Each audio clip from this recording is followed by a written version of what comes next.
ఉపయోగించాలనేది మా ఆలోచన. అదేవిధంగా ఎన్నికల్లో ఇచ్చిన 6 గ్యారెంటీలలో మరో 2 గ్యారెంటీలను 27 తారీఖు నాడు సాయంత్రము ప్రారంభించబోతున్నాము. ప్రధానంగా 500 రూపాయలకే సిలిండర్ ఇచ్చే మహిళలకు చేయూతనిచ్చే విధంగా ఈరోజు సిలిండర్ 500 రూపాయలకి ఇచ్చే కార్యక్రమం.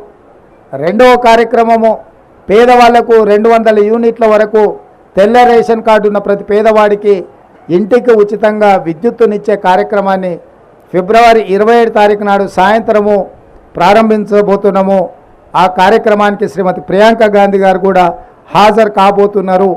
రాష్ట్రంలో ఉన్న చిక్కుముడులను అన్ని విప్పుకుంటూ ఒక్కొక్కటి పరిష్కరించుకుంటూ ప్రజలకిచ్చిన హామీలను అమలు చేసుకుంటూ దాదాపుగా ఈరోజు ఉచిత బస్సు రవాణా సౌకర్యం కావచ్చు, లేకపోతే రాజీవ్ ఆరోగ్యశ్రీ ద్వారా 10 లక్షల రూపాయలు పేదలకు వైద్యానికి అందించడం కావచ్చు, ఇప్పుడు ప్రారంభించబోయే 500 రూపాయలకే సిలిండర్ కావచ్చు, అదేవిధంగా 200 యూనిట్ల వరకు ఇంటికి ఉచిత కరెంటు కావచ్చు.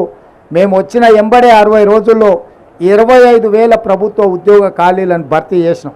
స్టాఫ్ నర్సులుగా 6,956 మంది, 441 సింగరేణి ఉద్యోగులు, దాదాపుగా 15,000 పోస్టులు పోలీసులు కావచ్చు, ఎక్సైజ్ కావచ్చు, అదేవిధంగా ఫైర్ డిపార్ట్మెంట్ కావచ్చు.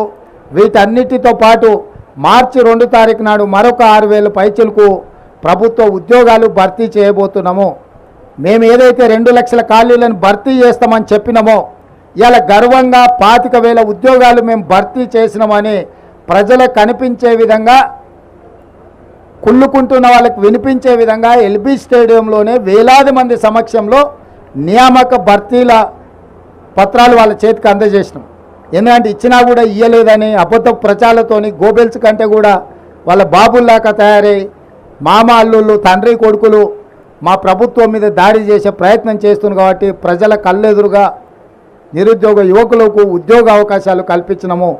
శ్రీధర్ బాబు గారి నేతృత్వంలో ఐటీఐలను ఈరోజు స్కిల్ యూనివర్సిటీస్గా మార్చి 65 ఐటీలను 2,000 కోట్లతోని నైపుణ్యాన్ని అభివృద్ధి చేయాలని ఈరోజు తెలంగాణ రాష్ట్రంలోనే 10 స్కిల్ యూనివర్సిటీలను ప్రారంభించి గ్రామీణ ప్రాంతాలలో ఉండే చదువుకున్న నిరుద్యోగ యువకులకు నైపుణ్యాన్ని నేర్పించి ఆర్థికంగా బలపడే విధంగా ఉద్యోగ ఉపాధి అవకాశాలు కల్పించే విధంగా ఈరోజు మా రాష్ట్ర ప్రభుత్వం ప్రణాళికలు చేపడుతుంది.